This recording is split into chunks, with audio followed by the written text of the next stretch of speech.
Well, what do you think? I mean, these guys seem to know what's going on. So I really want to know, why are so many people still so stuck on this savior called Obama? Why do they, I mean, is it still because... pretty early. Well, in 2 weeks, so he's pretty much exposed himself in 2 weeks as to what he really wants. He's pretty much said that I'm the boss here. He's been signing executive orders. The fact is, this is what you're into. This is what you are in for, okay? This mass bailout, this mass stimulus plan is going to be a total destruction for this country, and he is out fear-mongering just like George Bush. What's Obama telling everybody? If we don't do this, we are all going to die. He's doing the same thing that George Bush said. If we don't pass the Patriot Act and the Military Commissions Act, and if we don't pass all of these acts that, you know, take away all your civil liberties, we're all going to die from the terrorists. By the way, Dick Cheney is still promoting that. There's a couple of videos of Dick Cheney out there on YouTube on a recent video saying, Obama gets rid of all these programs that George Bush put in place, we're going to die. So now Obama's thinking about it and going, maybe I really shouldn't get rid of all those programs. I mean, after all, the Patriot Act is kind of really good because it gives the guy in charge a lot of power. And I'm the guy in charge. Problem, reaction, solution, folks. It's always the same, you know. They stir up your emotions and you all fired up, and then they propose the solution they have in mind. Let them do it. You know? So I want you, because I could sit here as I've done in the past, explain everything about the bailout bill, but this the video stimulus plan. explains it. Yes, but you've probably heard us talk about Peter Schiff. We've probably even showed you a couple of videos of Peter Schiff. Peter Schiff, by the way, was the economic advisor for Dr. Ron Paul, the only congressman worth anything in Congress. And Peter Schiff has a great deal to say about this stimulus plan. And yes, he compares a little bit of history to the current situation. And so instead of me sitting here and saying the stimulus plan is awful, the stimulus plan is just a giant socialist Keynesian program that is going to do nothing but cause a longer and more pronounced recession/depression than we would have if we just let the assets liquidate, I'm going to let Peter Schiff tell you about it. He's very articulate. So let's watch Peter Schiff. The economic crisis is only just beginning, according to my guest today, Peter Schiff, president of Euro-Pacific Capital, one of the first to see it coming. And Peter, there has been a sense of late that the economic data, the deceleration is starting to decline. Some people saying that maybe we're starting to bottom out here in the economy. You say no way. Not a chance. Not a chance. As I said, this thing is just getting started. Remember, what's imploding is the entire phony American economy, where Americans borrow money and spend it. And what's happened right now is the government is now taking on that mantle. The government is now borrowing and spending because Americans are too broke to do it.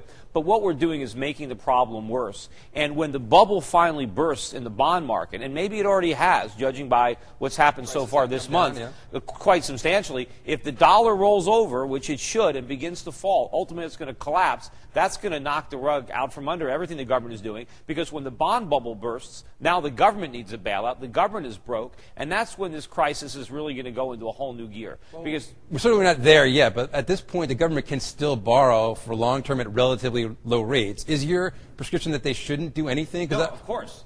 The last thing we need in this country is more borrowing. We need less borrowing. The government is trying to encourage more consumption when we're in trouble because of all the excess consumption. We actually need the tough medicine that the free market is trying to force upon us. We need Americans to spend less. We need less credit going to consumers to buy cars, to buy houses, to buy appliances. You know, that's what we need. We need people saving money. We need capital freed up for the private sector. We don't need more capital usurped by the public sector. So, you're maybe one of the few people I've heard who say that the stimulus bill, there are people who say that it's not going to do any good the way it's structured now. You're saying they shouldn't do a stimulus bill, period. Is exactly. The stimulus is the worst thing they can do. It's actually going to stifle the economy. It's more of a depressant, because all the stimulus is going to do is put us in a deeper hole. We need the exact opposite of that stimulus. We need to really stimulate production and savings, and everything the government is doing is going to suppress that.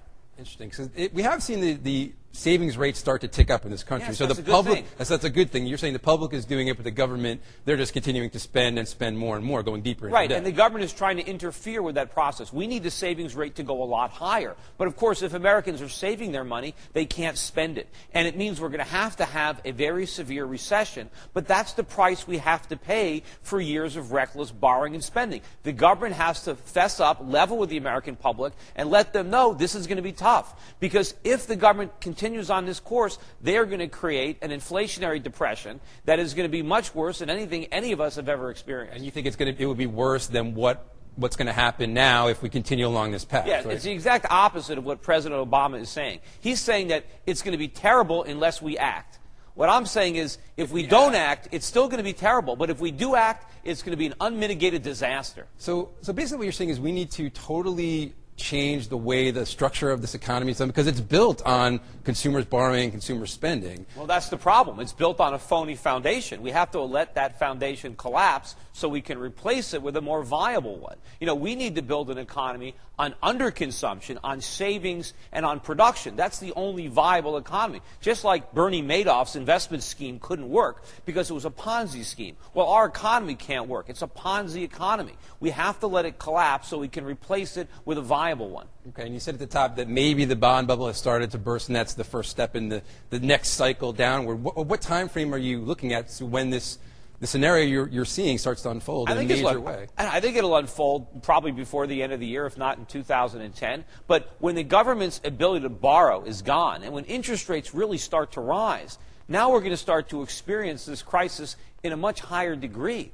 And of course, when the Fed is now going to be in a box where it has to raise interest rates and raise them aggressively, despite the fact that the economy is weakening, that home prices are falling. But if the Fed refuses to take responsibility and says, you know what, we're going to keep interest rates low no matter how bad inflation is, and if the Federal Reserve starts buying up all the debt that nobody around the world will touch, then to this point, their balance sheet has expanded dramatically. Then what we're going to have is hyperinflation. When I talk about hyperinflation, I'm not just talking about high inflation, double-digit inflation like we had in the 1970s. I'm talking about something a whole lot worse than that, something that they've experienced in countries like Latin America. That's what's going to be in store for us if the Fed refuses to raise interest rates. Well, when you talk about hyperinflation, I always think of the Weimar Republic in Germany after World War I. People had wheelbarrows full of money to buy a loaf of bread. Is that what you're talking about? That's what will happen if the government doesn't do the right thing. But of course, doing the right thing is going to mean aggressively raising interest rates, despite the fact that unemployment is getting worse, that the economy is sinking deeper into a recession.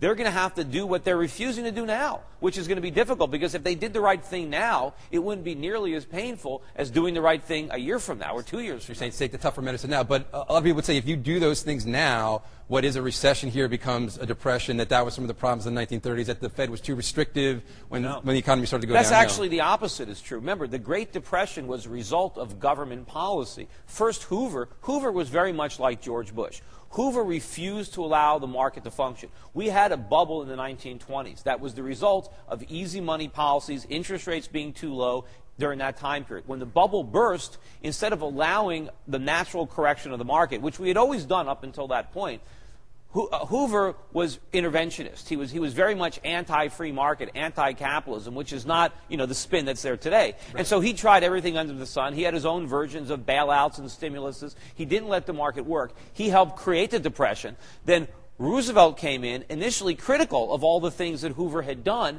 but then when Roosevelt came to power, he did the same thing, only worse. 10 times more, He came up with a New Deal, and now the Depression lasted for a whole decade. The worst part of the economy wasn't during Hoover's term, but in the Roosevelt term. And now you have the same situation where you have a Bush, who's the Hoover, who's helping to turn this downturn into a depression. And now you have Barack Obama coming in, promising more government, more of the stuff that Roosevelt did, and they could turn this into another Great Depression. The difference is the economy is in much worse shape going into this downturn than it was in the 1930s.